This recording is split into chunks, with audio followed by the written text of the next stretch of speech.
House will be in order.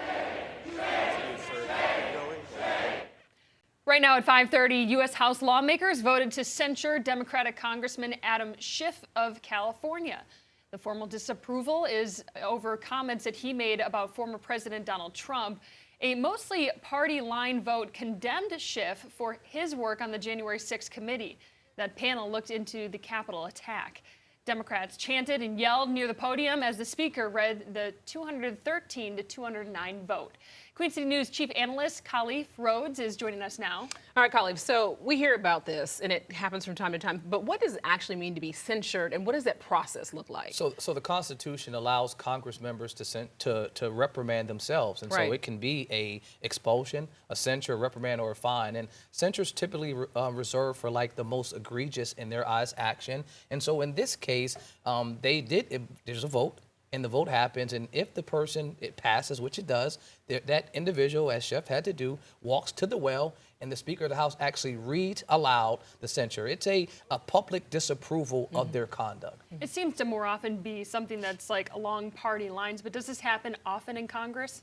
It doesn't happen often anywhere, really, and so 25 folks over the last, history of the House have ever had it happen. 8 in the Senate have only ever had it happen, and the Senate actually censured the president way back in the 1800s, and so it rarely happens. On the state level, you see it more often. Montana just did it in last month, and ACLU quickly filed an action against them. And then in Tennessee and in Oklahoma, you've recently seen those actions as well, where they censured folks and they expelled individuals. And the GOP did it with Liz Cheney. And so you see it in other institutions, but in the U.S. House or the Senate, it's extremely rare. Is it kind of like a dark cloud over you that just kind of never goes away, or is it just like kind of like shame, like like your parents scolding you, and it just doesn't feel so good? Well, you definitely heard them in the clip. It sounds like something out of Game of Thrones with the shame, and so for sure, it's not something that folks are used to.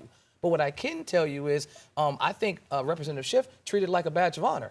So he wears it proudly that, listen, you guys are trying to make this something that is a negative, and I'll stand up for what I believe in. And so for sure, he's not wearing it like it's a dark cloud. Right, and with that note, so what are the Democrats saying about all this? Because you mentioned that it was along party lines. Well, Schiff, I had an opportunity to meet him when he came to Charlotte a few years back, and he's very, very energetic and bubbly. And so today, right before the hearing, he said, listen, I won't back down. I won't move even an inch. House Representative for the Democratic Party, the leader, Hakeem Jeffries, he said that this is fake, phony, and fraudulent, this process. And former House Speaker of the House, Nancy Pelosi, she said that this is a puppet show, is what the House floor has been turned into. I think the best image is that clip, that sound. All the Democrats gathering around him shows you their disapproval and displeasure with this process. So for sure, the Democrats are not happy, but they just didn't have the votes. Well, you would think that if it was the other way around, too, it would be the Republicans who probably weren't happy with it. I mean, that's what you said. Yeah. What is it doing for our country? How is it bringing people together? I think that for the American people out there, they're saying when you hear news like this, sure, somebody's going to stick along their party lines, but as a whole, how does this make us move forward? If you're looking quickly at the votes, there were 9 folks that just voted present. So if folks wanted to have an opportunity to make sure this didn't happen, they could have. All right. Khalif Rhodes, thank you so much for joining us and giving us your insight.